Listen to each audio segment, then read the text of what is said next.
Welcome to another episode of Mick and the Fat Man, where we are talking artists, albums, and everything music.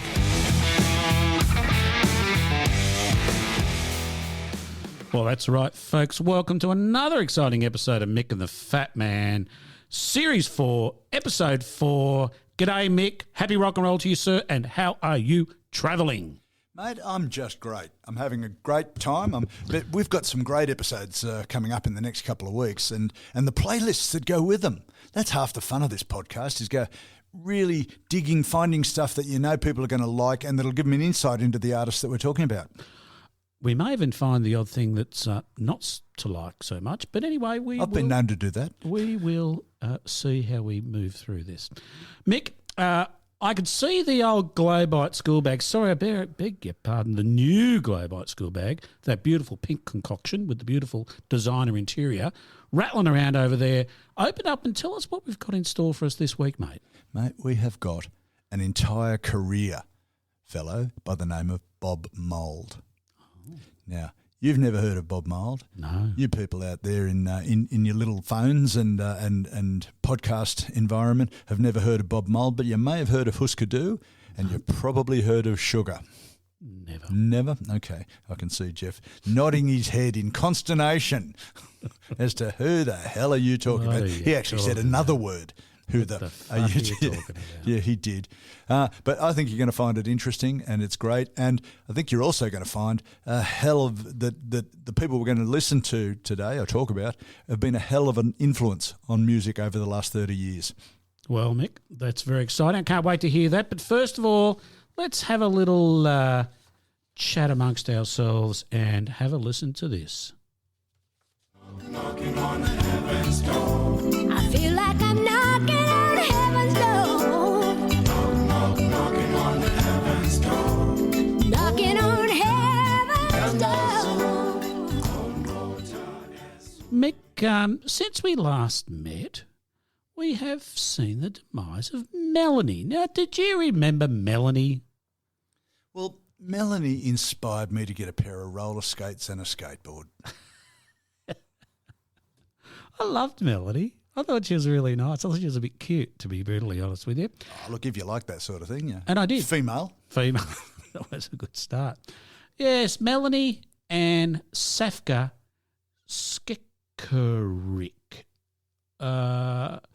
died in January, so we're a little bit later to the thing, but she was 76 years old, so she had a pretty good life, and she's relatively topical nowadays because she has Ukrainian heritage. And who doesn't want that? Everybody. Well, get it while it lasts. That's right. Get it while it lasts. And interestingly, she is only one of 3 females to perform solo at Woodstock in 1969. There was her, Janice, and Joan Baez. And in fact, not that I'd say that it was a massive sausage fest, but there was in total 9 females got up on the stage at Woodstock. So, look, there wasn't a lot of female activity back in 1969, but on the stage anyway. But she was one of the 3, so very interesting.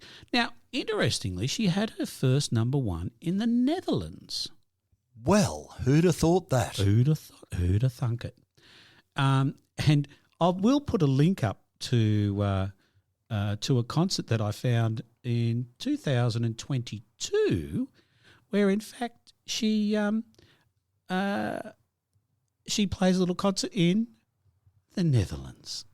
One of her last concerts. So that was nice, wasn't it? Oh, get them while they're going. Just her and a little friend playing guitar. But I did find this little number with her and one of our favourites, Miley Cyrus. Puppies! They want to sing along. The puppies are going to sing with them. Oh, isn't that nice? It's everything you ever wanted, mate. It's perfect puppy music.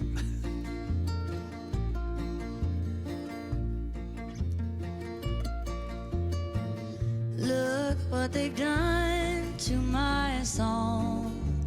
Ma. Now that's Miley. Look what they've done She's to a bad singer, really, is she? Increasingly, I'm very surprised at how good she is. I know, we've mentioned it a few times. Billy Ray must be proud. Damn sure he is. Look what they've done to my song. Look what they've done to my brain, Mom. And the thing I actually like is that Melanie can still sing.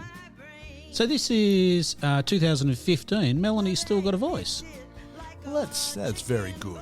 Because so many people we've seen as they've grown older don't have a voice anymore. Unless they didn't have one much to talk about to start with. Well, I think you and I can attest to the Roxy Music concert at where was it? 2011? Whatever it was, where unfortunately Brian had no voice left. It was all disappeared.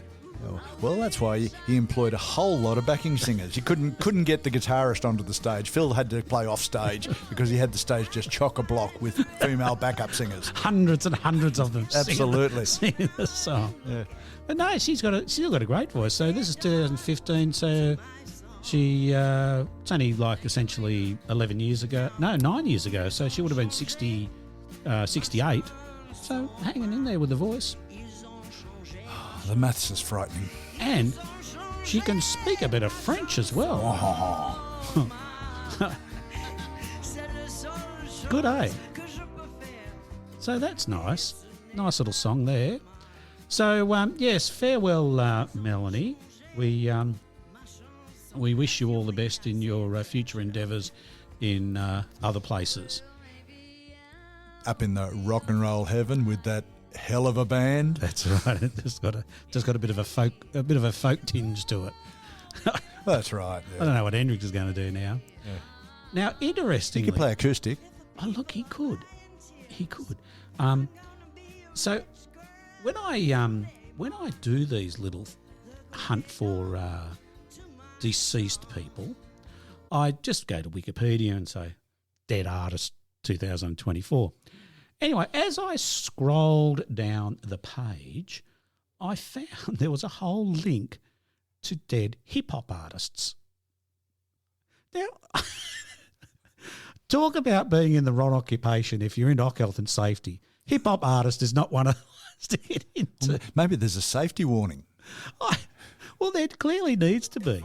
So I found this little tribute to all the rappers that we have lost. I will put a link to it in the show notes. Is that all up or just in 2023? No, it goes back to 1995. You know, so we've got who's this dude? Tupac, drive-by shooting.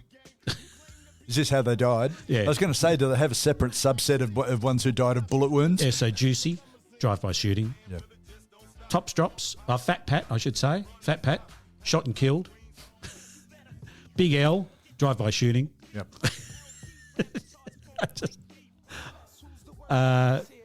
Freaky Tar of the Lost Boys, drive-by shooting. Wow. Big Pun, he died of heart failure, so he sort of kicked on okay. DJ Screw, overdose. Bugger. He must have thought he was white. or he thought, someone's going to shoot me in the head with an overdose. That's it. That's exactly it, yeah. Left Eye. She broke the mould. She died in a car accident. Camouflage. After being shot? Camouflage. Shot and killed after leaving the studio. Sula Slim. Shot 4 times in front of his mother's house. Nice. Mac Dre. Shot and killed after the show. And why is that important? Do we get the other people shot and killed after eating a pizza, shot and killed whilst cooking dinner for his elderly mother? You know? Jay Dilla, cardiac arrest. I think there's a few who unfortunately, for some reason, some bizarre reason, young fit people died of a cardiac arrest or heart attack. No, I can't imagine that. Big Mo, heart attack. Yeah. But Big Mo was big. Is this the John Entwistle sublist now? Pimp C, complication of sleep apnea. Static Major, respiratory arrest. Yeah, geez, young people die of respiratory arrest all the time, don't they? Absolutely. Dollar, shot. Nate Dogg. What about Nate Dogg? Multiple cardiac arrests. Multiple. Heavy D, blood clot in his lung, something different. Yeah. Lil Fat, shot and killed. Jojo, shot and killed. So as I was saying, Mick, you'd have in Australia, you'd have the Oc Health and Safety people out looking at all these guys saying, "Hold on, whoa. Give me a look at that car. Nah, needs more armour plating on it." That's right. You think you're going into the studio like that? No way. Okay, boys, bulletproof vest, blah, blah, blah. Because it's an occupation that doesn't seem to, I don't know, lend itself to longevity. Well, certainly not. Yeah, they don't even get long enough to have a best of. And it just keeps going on. See what we got now. Who's this one? Little Mark, killed at a bus stop. Of what? Of someone threw a cardiac arrest at him, or what? Blood Money, shot and killed. Don't know. Afternoonu, shot and killed. The Jacker, shot and killed. Is there a sub-list of shot and didn't die? I'd like to see. Yeah, we need a spreadsheet. I think we need to do a spreadsheet and have a look at the causes. Yeah, do some sort of analysis on it. Yeah, look, we'll whack out a pivot table. Can you show me, Jeff, all of the people who've had a cardiac arrest, then been shot, then got recovered and died in a car accident? By year. Absolutely by year, for each incident. Oh, God, I love a good pivot table. God almighty. Anyway, so, look, it goes on. We're about a third of the way through, and we're still... Oh, someone died of sepsis. He died of sepsis. So well, he probably died of sepsis from a dirty bullet hitting him. Oh, one guy died of sickle cell anemia. Oh, I suppose we can't put that in a bullet, can you? Tricky. Yeah, don't know. This guy was shot and killed outside a pizza store. Shot and killed after leaving the studio. Look, I'm glad they actually died from Xanax and fentanyl overdose. This is that little fucking someone, I don't know. Hey, how could you die of a fentanyl overdose after Xanax? You wouldn't be able to move after the Xanax. Look, shows the inventiveness of these young people. They're great artists, they're creative, they know how to do drugs properly, and they know how to shoot. You got to applaud their creativity. Fantastic, great people. So, look, I'll put the link in the show notes to this because it does go on. As I said, we're not even halfway through yet. And the last one I've got here is good old Jimmy Wappo. You remember Jimmy Wappo? He lived long enough to have a best of EP. Now, I'll give you what do you think he died of? Now, I'll give you something. It's not shot and killed, but it does have a gun involved. Yes, that's right. Drive-by shooting. Outside of a hamburger shop. They don't say where. I would like to know because it would have been good if it was like. I think location is important. Someone did die outside of a strip mall. I don't know whether that's a mall where you strip or whether it's a mall on the strip. That's true. That's poor definition, isn't it? Yeah. Yes, it is. Anyway, I just am amazed that there's just so much death within these poor bastards, which means I guess the music has never really moved that far because no one's ever been alive long enough to evolve it into where it's going to go to next. I think you've hit on something there. I think I have.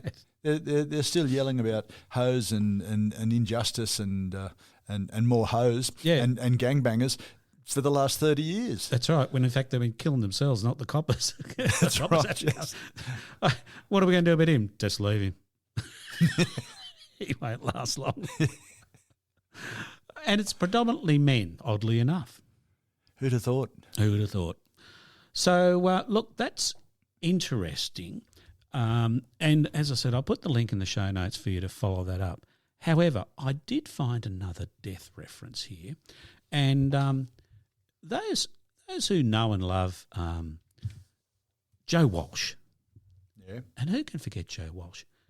Now, he has come out in to talk about the death of music, and that's how I sort of wrangle it into death. because he's concerned about the death of music from AI. So let's just have a listen to what Joe reckons about it. Yeah. I don't have much to say about it. It's computers. It has nothing to do with music. It's, it can't destroy a hotel room.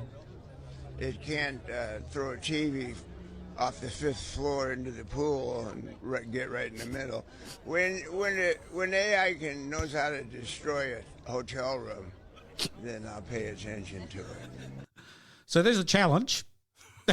There's the Joe Walsh challenge to artificial intelligence. Look, I've got to tell you, from the sounds of that, Joe would have trouble finding his hotel room. As for opening the window and throwing a chair and getting it in the middle of the pool, he couldn't even see the bloody pool from the sounds of it. And when it comes to intelligence at the moment, I think most of Joe's is, in fact, artificial. I reckon so.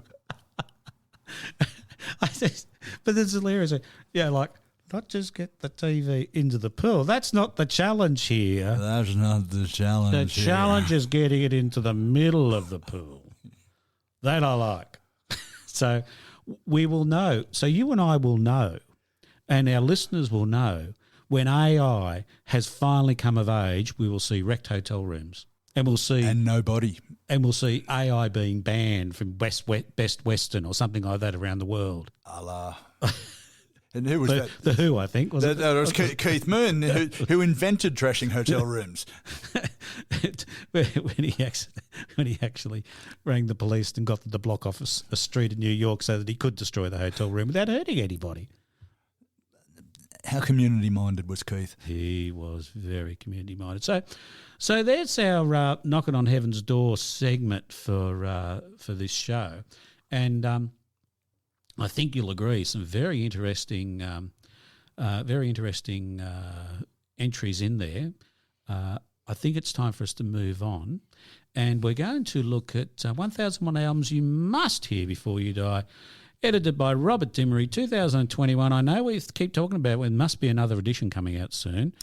I'd say so. He's probably working on it. I'd say he would be. Page 363, I found... And I wasn't really looking for particularly hard. I was in a rush. So Joan Armatrading, and the album that sort of got her launched into the world, which is called Joan Armatrading, produced by Glyn Johns, which we'll talk about during the course of this as well. Art direction, no one really knows. It's just sort of a photo on the front. Running time 40 minutes and 32 seconds. Got to 52 in the Australian charts.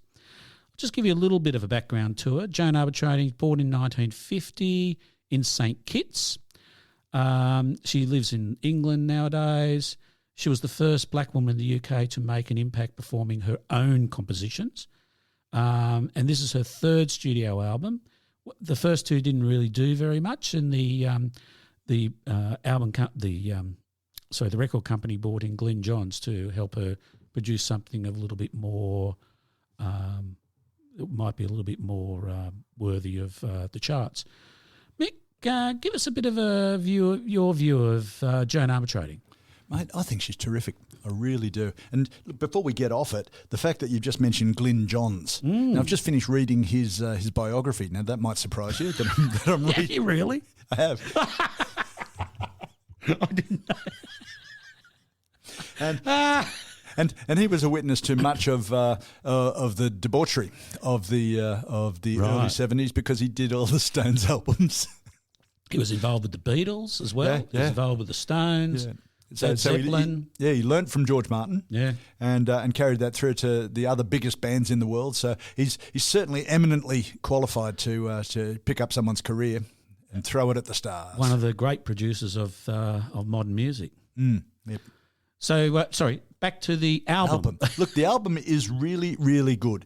It starts off with one of my favourite Joan Armatrading songs, Down to Zero. Yes, great song. And it's look, she's black, but it's not black music. She's English, or the English background-ish, but it's not an English. It's a very unique sound, and her voice is almost carved out of chalk. It's a beautiful, thick, luscious sound, but with an edge to it.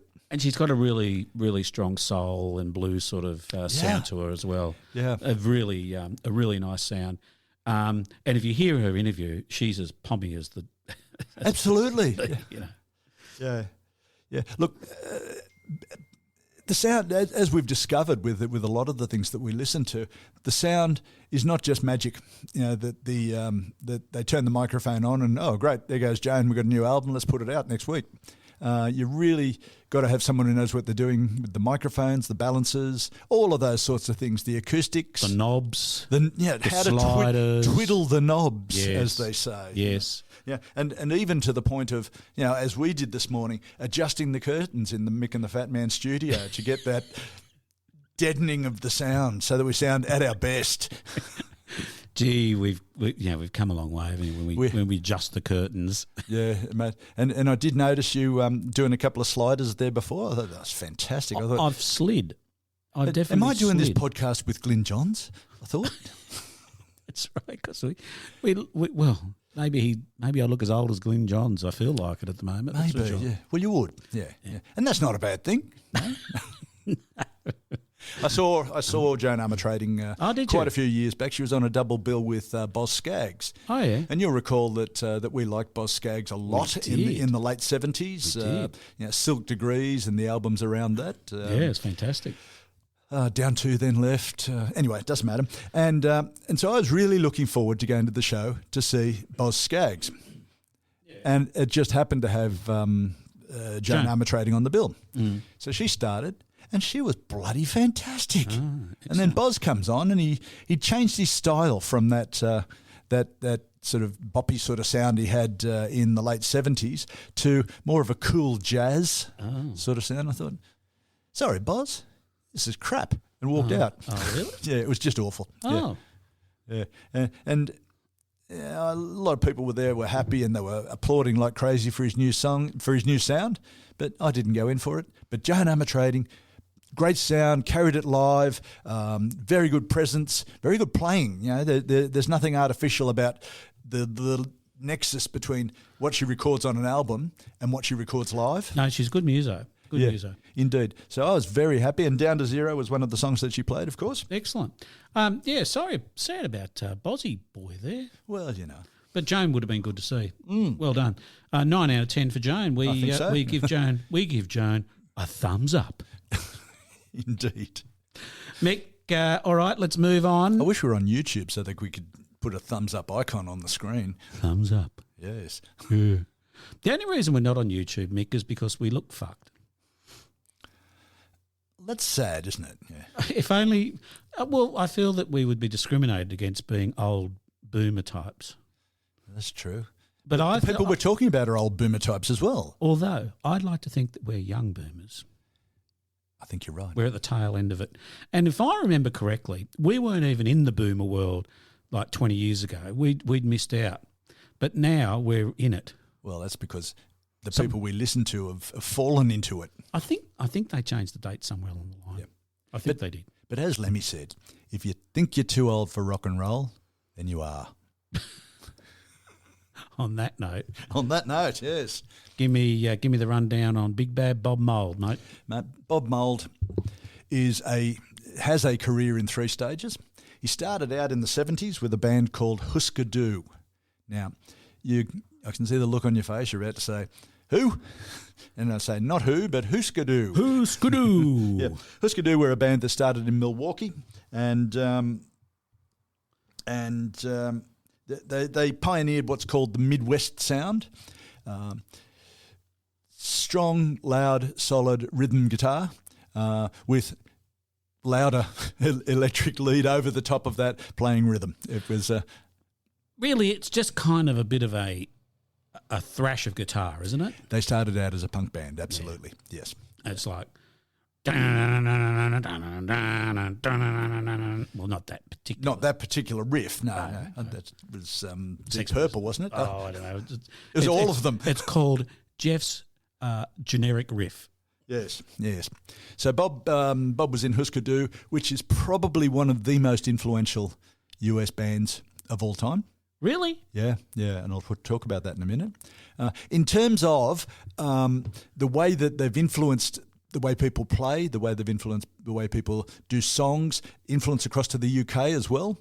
They're never a big band. Unfortunately, a lot of the people that we like have never hit it big and become the huge multi-million, except for Rod Stewart, of course. And Rod deserves it because he's a far better singer than Robert Plant. Yeah. According to Rolling Stone. Oh, Rolling. Yeah, Rolling would have it right. Because I think if you think about it, Rod's range must be at least an octave. That much? Maybe not. 3 notes? So Rod, I think Rod's got a bit more than that. Not much. He gets a bit more crackly as he gets up into the higher registers. Something like that. It's good. There's our obligatory Rod Stewart reference. Thank you, Rod. Move on. After Husker Du split up, Bob. So when are we talking about? We're talking about the end of the 80s. Right. Okay. Bob went for a little while and formed a band called Sugar. Okay. Which is probably the most commercially successful that he's been. Now, I know you hadn't heard of Sugar before we started, but I'm pleased that you had to listen to the album, and that was really, really good. The album's called Copper Blue. Good album. Yeah, very good. I enjoyed it. Yep. Again, I wasn't going to listen to any of it. I thought, oh, fuck, another bloody thing. And I thought, oh, fuck, can't be bothered. But I did. I listened to it and I enjoyed it. Oh, well, don't damn him with faint praise. Jesus. Sugar and Copper Blue is probably Mould's most high-profile stage in Australia. Yeah. It was a hit-ish for that sort of second echelon of people in the UK, in the US, and across the Western world. It takes that Husker Du pop thrash and makes it more melodic, but you'll never find a solo in there. Bob doesn't play solos, which is a bit like many of the bands that we listen to. Right. R.E.M. don't play solos. The Smiths don't play solo or didn't play solos. Yeah, true. Yeah. So, and you don't need a solo unless, of course, you're Richie Blackmore or anybody in Deep Purple. Yeah, right, fair enough. Yeah. So his playing is driving, but it's not heavy metal thrash. Right. It is, there's air in there, there's space, there's lead notes and all sorts of things in there. There's notes, absolutely, believe it or not. Okay, cool. And from then on, he had a solo career. So from the mid-90s, after Sugar broke up, but I should point out at this point that when he plays, he's very much a fan of the trio concept. Husker Du was a trio. Right. Him, Grant Hart on drums, and Greg Norton on bass, and then Sugar was a trio again: lead, bass, drums. Yep. And when he plays solo, he again adopts that okay. bass, lead, drums. No nonsense. No nonsense. Yeah. And occasionally you'll find another instrument creeping in on some of his albums, but that's not the norm, and it's not a regular feature of his albums. Right. Okay. So he drifted through the 2000s. A couple of good albums, but really nothing special, and some stuff that I thought, oh dear, Bob, what have you done? Yeah, I don't really like this very much. But then we came to 2012, and he released an album, which I'll talk about in a moment, I will absolutely rave about, called Silver Age, which was just fantastic. You should have had to listen to that one too, and I'll bet you didn't. You didn't tell me to. No, sorry. Well, after this program, you go away and listen to Silver Age, and then you can come back on at the start of the next program and tell everyone how great it is. I'll just go now. You can finish this show off, and I'll just listen to it. Okay, all right, that works. Yep. I saw Mould on tour in Sydney for the 20th anniversary of Copper Blue. I saw Mould in our spare bedroom. I got rid of it. Thank you so much. A bit of vinegar works the job. It was there, Fozzie Bear. Someone had to take it. I saw him in March 2013 at the Factory in Marrickville, which is, for those who don't know Sydney, it's roughly in the inner-city band. So it's close to the city. The venue was packed solid. I'm not sure of the capacity. Maybe 13, 1,000. 14. Yeah, something like that. Yeah, 100. Oh, right, that many. Yeah, I don't think it's that much. I think it's probably a bit less than 1,000.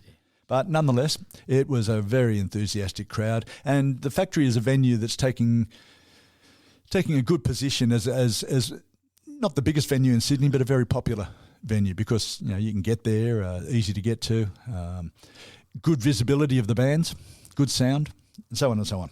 Right, cool. So Husker Du, I first became aware of Husker Du through their song from one of their later albums, Don't Want to Know If You Are Lonely, and the album was Candy Apple Grey. Oh, okay. Yeah. Nice. Don't Want to Know If You Are Lonely made regular appearances on the Triple J Hottest 100. Oh. Now, even overseas, our overseas listeners may have heard of the Triple J Hottest 100. It's well regarded worldwide. Yeah. Back then, it used to be the hottest 100 of the listeners, so listeners' favourites of all the music that they'd listened to, because it was still a youth radio station. Yep. And so it wasn't packed to the gills with Perry Como and Frank Sinatra. It was, It was not. not in the slightest, but it was packed solid with really good music. Later on, in fact, soon after this, they changed it to be an annual playlist recollection. Hottest 100 list, Yep. rather than an actual quality selection. That's their choice. That's fine. I didn't like it much and stopped listening. Right. Candy Apple Grey was an album that they did. That was their first major label album. They signed to Warner Brothers. And it was the first album to chart in the Billboard Top 100. They didn't chart high. In fact, it got to number 140. Which is certainly not anyone's idea of a major groundbreaking success. No. But they were never a top echelon commercial proposition. Seems to be a theme amongst the people that we listen to here. More you than me, I dare say. Oh, that's possible, yeah. That I'm not, just putting it out there. That's fair enough. I do think of quality rather than sales. I'm not saying anything. No, thanks. Not drawn into that bloody... Me thinks thy silence is damning. Where'd the name Husker Du come from? They were there. They were rehearsing early on the piece when they said, "Well, let's form a band." And in fact, it's a bit like REM around the same time, and even their meeting. Mould walked into a record shop called Cheapo Records, met Hart, and they got to talking and found that they both loved the Ramones. Oh, okay. Yeah, and so they formed a band, roped in Greg Norton, and then it came to the usual question: what do we call the band? Good question. They didn't have an answer. No, but they were playing Psycho Killer they were practicing a cover of Psycho Killer by Talking Heads. Yes, and they got to the French bit. They didn't know the words. Qu'est-ce que c'est, something or other. Yeah. And so they got to Psycho Killer. Qu'est-ce que c'est? Yeah. Fa better. The fa, I don't think that's any language. Husker Du, Reway. Is that it? Well, throw in anything you like in any language. And Husker Du in Danish and Norwegian means remember. Do you remember? Huh. And now I don't know what that's got to do with any of their sound. I think nothing. But it was a good name for a band. Fair enough too. And Talking Heads, well, makes sense. Yeah, that's right. Yeah. Do you remember Talking Heads? I can remember. Yep. Look, as they went along, they delayed signing to a major label because they wanted to keep control of their music. And Mould was actually quoted at the time by saying, I won't sign my life away. And okay. And that's so. But he did his own. He ran his own record company or something. What did he do? No, they signed to a minor label, okay. SST Records. Yeah. Right, which I can see from the look on your face that the No dawning realisation that you've never heard of them. No, never likely to. No, and that's not a problem. That's not a problem. Look, There's a problem if you want to make money. It is indeed, and they found that. The link to REM goes deeper. Oh yeah. REM, because they were sort of compatriots across the US, REM called them up and asked them to open some gigs in Boston in 1984. Okay. So Husker Du, REM, both fairly early in their careers, and Husker Du played the loud bit, and REM played the impenetrable bit. Now, just before you go any further, I've got a little bit of Bob Mould here. He's actually in a record shop, which is what you were talking about just with earlier. Oh, excellent. And he's talking about what's in his bag. That's the name of this segment, which I'll put a link to it in the show notes. Yep. But basically it's we'll just have a bit of a listen. We'll just listen to a little bit of it and see, and just we'll get your viewpoint of it after, Mick. I grew up in the Adirondacks in upstate New York. Towards the end of my time in high school, I got accepted to Macalester College in St. Paul, Minnesota. I wanted to find out if there was any punk rock in Minnesota, because I had just found out about the Ramones and Sex Pistols and the Clash and all these bands. There was a group from Minneapolis called the Suicide Commandos. September of '78, I get to St. Paul, and I find out they're playing the first weekend I'm a college student. And I walked in and heard these guys and just thought, I'm in heaven. This is amazing.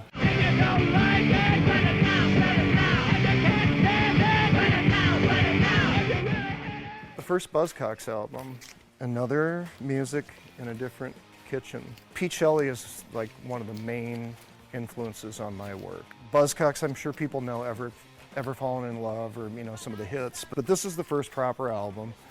And I have worn this record completely out. It's just stunning. And I remember a funny story about this punk rock club, the Longhorn. The Buzzcocks were playing. I was standing literally this far from Pete Shelley all night. Legend has it they were all tripping, but when Pete was not singing, he was playing and yelling the chord changes at me.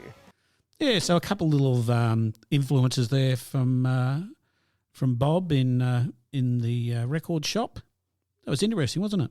Look, it's great. I hadn't thought of some of his links, but I'm not surprised at all. As I mentioned right at the start, the influence of this band, who they've influenced, who they've been influenced by, both are great. They're really looks a little like my playlist, like my record collection. Funnily enough. Look, Husker Du turned out a bunch of albums, each one better than the next. Right, so they started out very punkish sort of sound, and I listened to some of that in the last couple of days just to refresh me. And it was very, very thrashy, very, very loud. How many songs can you fit into 30 minutes? I think the other thing that Bob talks about is that they actually got better at playing their instruments. Well, that's a common quote, isn't it? Yeah, not uncommon. Yeah, we used to play like that because we couldn't play very well. That's right. Exactly. We just got better. Yeah. So in the playlist, I'm going to put selections of their earlier stuff, but highlight more of the stuff as they got more rocky. You could almost say, or in fact you could say, and people smarter than I say, that Husker Du were responsible for the creation of alternative music. Okay. And big call. Yeah, it is a big call. So I really like them. Their first signing to a major label, Candy Apple Grey. Lots of great songs, and one of the songs on refers to. You might recall, a long while back, there was a failing on a United Airlines aircraft where one of the side panels came out at the front of the plane, first class. Not the one recently. From No. This is 30 years ago. Yeah. Oh right, yeah. They're still falling off. Yeah, yeah. Well, it's good. It's Consistency. It's a consistent approach to aircraft manufacture. Yeah. And so the front door, the first class door, fell off in flight and sucked a bloke out. Oh. Yeah. So sucked out of a first class window is. Is the chorus line? Yes. Oh, let's not go there. Oh, it's better than being sucked out of economy. That's very true. You'd get dragged over other people as you go. Maybe the whole row, if you stay buckled in. So what's the song is called? Or was there a line in there? Oh, look, mental block. But I love it. I love it. I love that the song was called "Sucked Out of a First Class." No, it's not. No. So they go along with that. Then their final album before they broke up was Warehouse Songs and Stories, and. You recall I've mentioned before that I used to live across the road from Rob Younger from Radio Birdman. Yes, indeed. And he and I were talking, and he actually loved Husker Du. Yep. So again, another influence reaching into Australia. He told me that this album, or he felt that this album, Warehouse Songs, was probably the best featuring Mould, and certainly the best by Husker Du. It's got some great stuff on it. It's I'm going to put some in the playlist. Could You Be the One, which is. Not thrash at all. It's a poppy guitar. Oh, I thought you were going to say a love song. No. A delicate love song. Yeah, the songs were split evenly between Grant Hart and Bob Mould. Right. And there was a lot of tension in the band. Oh, was there? Yeah. Mould was a drinker. Hart was a heroin user. Good. And Good. It's a good mix. It's a good mix. What about the drummer? What was he into? Greg wasn't really in. The drummer was Grant Hart. The bass player was Greg Norton. Oh, and he wasn't really wrong way round. other than just your sawmill sort of. Oh yeah, I'll have one of those. I'll have one of those. What's that? Speedball. Yep. Yeah, cool. whatever. Yeah. So the band broke up in 1988. They broke up. The usual reasons for bands breaking up: drugs. Yep. Those two things are usually Having to talk to each other. Yeah, actually having Being to talk in the to each same room together. Yeah. And the struggle to sell records. Believe it or not, SST Records, their first inverted commas successful album was Zen Arcade, which was a double album and almost a concept album, and it was a hit in terms of reception. The label printed 5,000 copies. Oh. So they got to the point, they did a tour to support it. They got to the point where at some of the signings, they had no albums. Didn't have the album. Yeah, which has really got to freak you out. Yeah. So the album remained out of stock. So they've only got about a 3 or 4 month sales window when you got to sell them. Otherwise, it goes on to the next big thing, and you're forgotten. Oh, and they were forgotten, which was really sad. And of course, their manager committed suicide. Which often happens. Either commit suicide or leave with all your money. They didn't have any money, so he only had one option left. He couldn't steal their money. There was none, so might as well pick yourself. So on their 87 tour, Mould had taken over management. Doing all the admin, which has got to be high pressure anyway, for a band that's constantly struggling to pay the bills. Yep. And Hart was trying to quit heroin, so he was on methadone, and his bottle of methadone leaked, so he didn't have any. Oh. So the band was, him and Mould and Greg Norton were concerned that he wouldn't be able to finish the tour because of withdrawal. Yeah. So Mould cancelled the tour. Oh. Hart said, "I'll be fine. Look, I'll get it together and it will all happen." Yep. And Mould said, "No, too bad. I've cancelled all the dates." Yep. Yeah. Grant Hart quit 4 days later. Oh. As you do. Yeah, as you do. So. But he would have been a little bit strung out, wouldn't he? He would have been indeed, but it depends. Yeah, I wasn't party to those conversations, so it depends how much he wanted to give up, and he did give up. Bob didn't call you about it? No, Bob never mentioned it. No, which is not unusual because they never spoke again for another 15 years, and we'll get to that little anecdote in a moment. Jesus. The influence of Husker, bands like the Pixies. Yep. Nirvana. Chris Novoselic, the bass player in Nirvana, said, "Look, our style's nothing new. Husker Du did it before us. We took it from them." Oh, okay. And Dave Grohl has consistently through Nirvana and through the Foo Fighters been paying back verbally the debt that he says he owes Bob Mould for the guitar-led style. And one thing about doing this podcast is it forces you to listen to things that you have been listening to for many years and never really thought of. And I hadn't thought of it. And I've been listening to Bob's stuff for the last couple of weeks and thinking, bloody hell, Foo Fighters could pick up any one of these songs and it would just fit straight into their canon. Yeah, right. Yeah, for sure. Yeah. A band called The Replacements, which you may have heard of, United States band. They guitar-led, ding, ding, ding, ding, ding. That's Bob Mould's guitar. But what sort of guitar is that, Mick? That was an Ibanez Flying V. Oh, okay. Yep, yeah. And Tim, you can feel free to put that into your communication to us that it wasn't. Yeah. It was probably a Stratocaster. Right, okay. But anyway, The Replacements, the Jesus and Mary Chain in the UK, who also played very, very loud. But with a hint of melody, and if you know Jesus and Mary Chain, hint of melody is probably right. Although I do like them, as I said, the Pixies, Green Day, right. So a lot of really successful bands have been influenced by that full-on strumming style of solid attacking strumming that Mould devised and led. Fair enough. The band split up, of course, and so Mould released a couple of solo albums in between the split up of Husker Du and the release of Sugar. 2 albums, one's called Workbook, which, again, I listened to it and thought, this has been billed as acoustic, and this has obviously been called acoustic by someone who's never heard an acoustic guitar. I listened to it and I thought, that's a pretty good solo to go.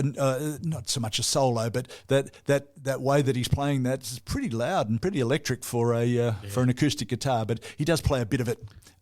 Plays his electric guitar like an acoustic guitar. Yeah, yeah. Well, I know that all sounds a bit tenuous, but okay. I'll put a couple of songs from Workbook in the playlist, and you'll be able to tell that. But then he goes on to another one. He was a bit depressed when he did this one, Black Sheets of Rain. Oh Jesus. Yeah, he was a bit depressed when he did that. He went into a bit of a decline afterwards. Yeah, and after that, he just was sad. But Black Sheets of Rain didn't sell. It sold a total of 7,000 copies, which, if you're in America, that's like not even bothering to release selling it. to your friends. Yeah, exactly right. Yeah. Poor bastard. Yeah. So look, as we went on, in 1991, Mould formed a band, Sugar, as a trio, and it's great. You said you've had a listen to the Sugar album, and it's really very, very good. It is alternative rock. Sure. It's got that loudness, that loud guitar strumming approach, but balanced in the mix. It's got a bit of melody. It has indeed. Yes, A little bit of melody. Yeah, which I kind of liked. Yeah, I know you do. Yeah. And the lyrics aren't bad either. Bob's lyrics have always been along the lines of failed relationships, not getting on with people, and the rigours and the difficulties of the rock lifestyle. And Copper Blue by Sugar is no different. That's exactly what he talks about. And things like if I can't change your mind, really good. How can I apologise? How can I explain away something that I haven't done? So he's not really apologising for anything. He's saying, "Oh, my life's hard." Yeah, fair enough. Copper Blue was successful on both sides of the Atlantic, in the UK and in the US and in Australia. It's I'm not sure what the Kent report says the album got to, but I think it got to a reasonably good level. Yeah, I actually don't have the book with me today. Oh no! Sorry about that. Oh dear. Yeah, for those who can't imagine why Jeff can't just get up off his bloody chair and go and pick the book up off the shelf, he in an act of severe clumsiness, he was walking out in the path, slipped, not even drunk. Sober. Slipped on a mossy tile and put his knee down on the edge of a concrete tile and ripped the skin, a 6-inch rip from the bottom of his knee to the skin above. It's looking chunky. At the moment, chunky. Oh, it looked bloody a whole lot of chunks. I can show you. I can show you its current status. It looks a bit of necrotic tissue, bit of sort of muscly sort of. It looks really gross. Oh, anyway, people are going to be sick on the radio. The medical profession has thankfully given me this very, very handy Zimmer splint, which means it's impossible to fucking walk around. That's right. If any of you have seen a moon boot that they give to people with broken legs, you would think that Jeff had broken his leg 5 times from the hip down to the ankle. It's a pain in the arse. All he's done is scratched his knee. Just a little scratch. That's all I've done. And I think they've overcompensated. But anyway, he's using that as an excuse to not go and get the David Kent report. Yeah. And we're going to have to live with that. But nonetheless, it was a hit in Australia, hit in the US, in many magazines, in both the US and the UK. It was Album of the Year in 1992. Yep. Songs including Hoover Dam, Helpless, clear guitar intros, well-mixed vocals. A lot of Mould suffers from everything being louder than everything else on some of his albums. Right? He's got the Spinal Tap mix problem. You turn it up louder, you can hear his vocals. Yep. And that's a unique type of feel. I did it this morning. I was driving up here and listening to something, and I thought, why is this so loud? So I turned it up, and his vocals became clearer. the guitar didn't change, just the vocals. So it was Mould's most successful album. It sold about 300,000 copies, and I would suggest that it's probably continued to sell, and probably sold another whole bunch when he did a 20th anniversary tour.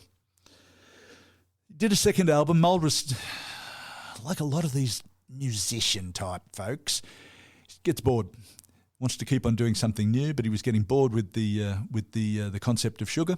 Despite all the success, he's a bit like Lou, didn't like the money, and so he recorded a second album, which was titled "File Under Easy Listening." Oh yeah, okay. Which I think gives you some idea of how dismissive Mould was of where they were going, and it's not bad. It's got some good songs on it, but nothing like the late Huskers and Copper Blues. So the band had gone, and Mould set out once again on a solo career. So his solo career through the 2000s, through the mid-90s, through to the 2000s, patchy. Some was good, some was bad. He did a bit of electronica, he did a bit of acoustic stuff.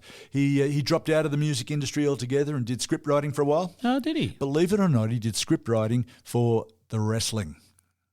What? American wrestling. Now, I know you're surprised, you're very surprised that it's not all spontaneous. They actually have scripts, and he went and did script writing for WWE. I reckon I could do that. Yeah, Brower, I'm gonna get you. I'm gonna kill you. Yeah.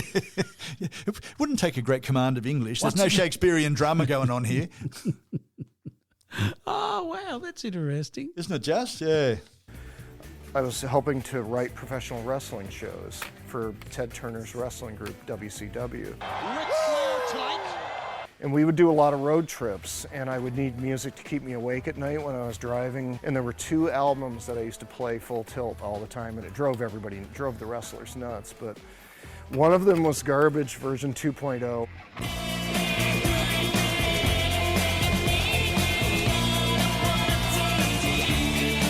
You know, this record, I think, was just like such a stunning amalgamation of rock and pop and, you know, sort of, you know, trippy beats.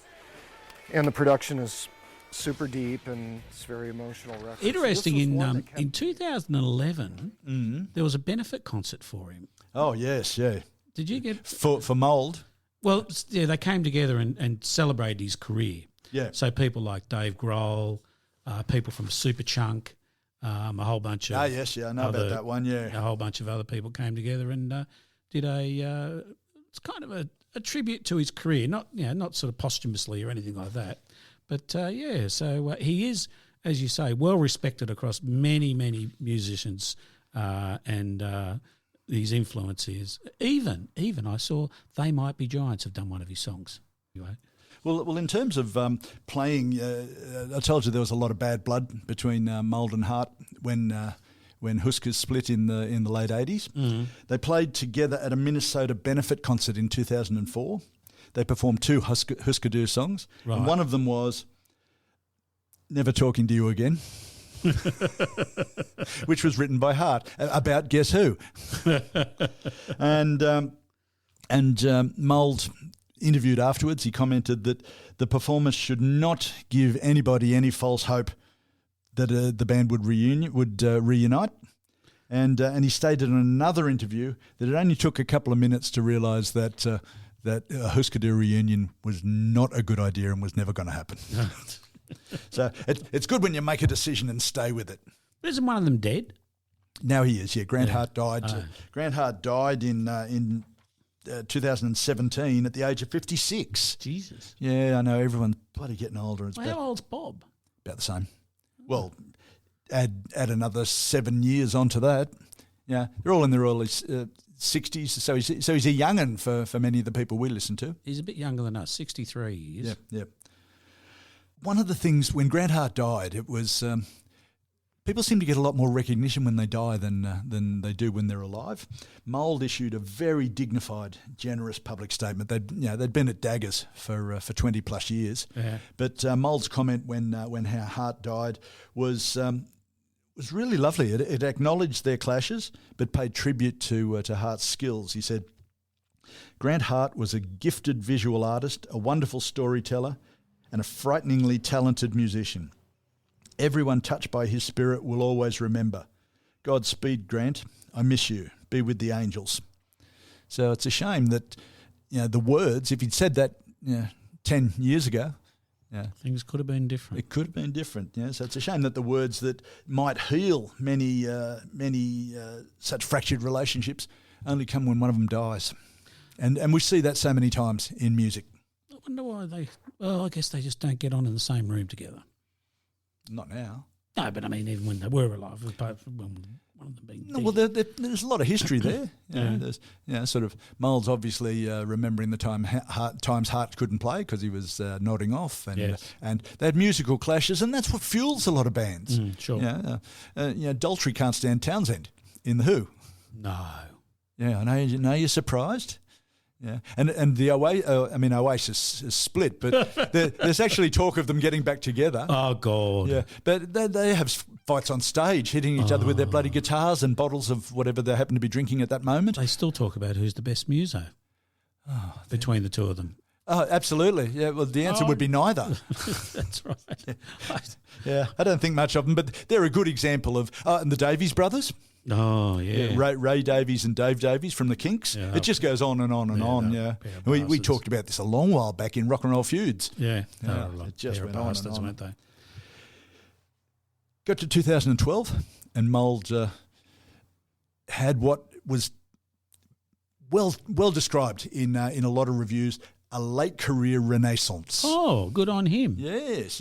He released the album Silver Age. Yep. And your homework, Jeffrey, is to go away and listen to Silver Age after this episode. I think you'll like it. If you liked I thought I had to listen to something else. What was the other thing I got to listen to? This one. This is the one. Oh, this is it. Oh, okay. Yeah. So, again, highlights that alternative rock sound. A lot better mixing than they had when they were in Husker. Mm-hmm. But really good sound, really good songs. When I saw him play in 2013, it was Copper Blue all the way through. Oh, right. And then with a whole bunch of songs from Silver Age. Oh, okay, that's pretty good. Yeah, so played there. It's billed as a return to form by Bob. Peaked, it got to 52 on Billboard. I know charts don't mean anything, but the fact that it got recognised and did get enough sales to get there. Yeah, it got somewhere. It was recognised by enough people. Particularly on the alternative albums chart. Billboard must have so many subsets of their statistics because they've got an alternative music chart, they've got a Tastemakers album chart, they've got... I don't know what a tastemaker... I've never heard of Tastemaker. I've never heard of it either. I thought maybe they meant pacemaker. No, but he got the number 3. Yeah, it's extraordinary, isn't it? I don't know. What is it? Is it just three people? I think so, yeah. With really, really good albums who were there to influence your taste. And look, realistically, that's what Mould's done in the later part of his career. In Husker Du, he set up a listening environment where Nirvana, lots of alternate bands, and the Foo Fighters could exist. And the Foo Fighters, especially with Dave Grohl, has come back again and repaid that favour for Bob Mould by saying, well, here's the guy who influenced us. Listen to his songs, listen to our songs, and see what you get. So it's a nice little recurring cycle that plays with each other. I hadn't thought of Foo Fighters and Bob, but listening to it now, if you like Foo Fighters, you're going to love Bob Mould. Yeah, right. Absolutely. The album Silver Age, as I said, 2012. He's carrying on with. He's acknowledging that he's getting older. Yeah, which a lot of rock stars don't. Yeah, he's thinning on top. Yeah, a lovely white beard, well trimmed. Quite a handsome guy if you like that sort of thing. Figure. Yeah. And he's even Rolling Stone gave it grudgingly because their role is to poo-poo every decent album that comes out. Even Rolling Stone gave it a grudging 3-star thumbs up. Oh wow! So, which actually, when I first saw that, it made me doubt the album.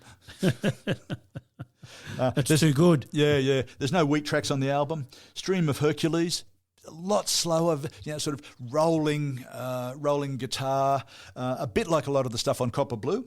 but way stronger for that. The Descent, Fugue State, Briefest Moments show the album and Bob Mould at his blasting best. I know that's a quote I lifted from somebody, but it really does. It's really very good. The album's a development on Copper Blue, but it's still, you listen to it and you say, okay, I like Copper Blue. Yep. I like this bloke, and I can see a very logical progression from one to the other. So if you liked it, you'll love Silver Age. And one of the lyrics, again acknowledging his age, he says, "I'm never too old to contain my rage." Still a punk, even bald and white haired. So he likes his favourite acoustic guitar is a Yamaha 12 strings. That's interesting, isn't it? Well, that's very good for the musicologists among us. Tim, friend of the program, we're talking to you. To a Yamaha APX 12. Oh. Plastic back 12 string with a stereo pickup in it. There you go. There you go. Eh? Who'd have thought that? No, I didn't. I wouldn't have thought it. When he was with Husker, he was known for playing a Flying V. Yep. And Ibanez Rocket Roll. Yeah. Playing V Ibanez, mainly in Ibanez. There you go. But since Husker split up, he's been playing a Fender American Standard Stratocaster. So since '88, he's been playing a Strat. Yep. And makes sense. It makes sense. Very wise. Yeah. And get out of that bloody Ibanez thing. Yeah, he's actually quoted as saying, "I started playing the Stratocaster, and within 15 seconds, I knew what I was going to be playing forever." Yeah.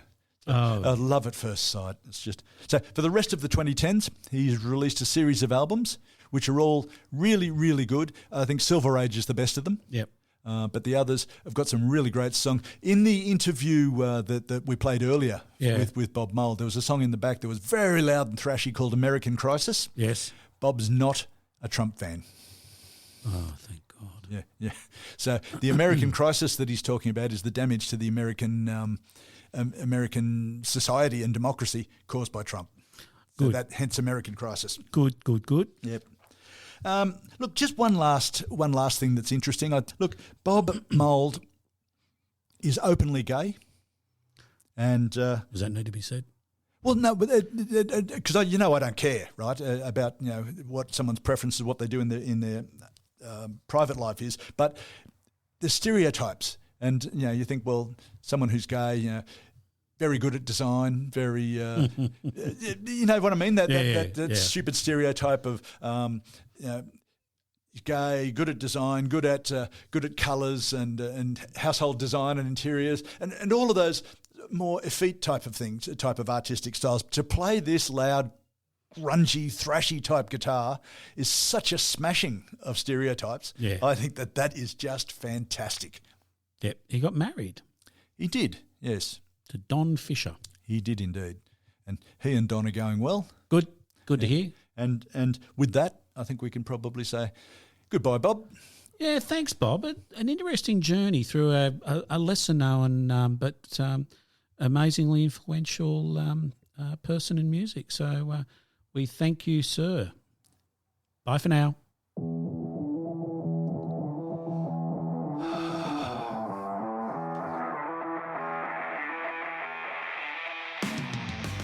Well, that's a wrap, and thanks for listening. Don't forget to subscribe. It's free. And if you like this, tell your friends about us. Also, contact us at mickandthefatman@gmail.com. Follow us on Facebook and Instagram. Thanks very much. See you next time.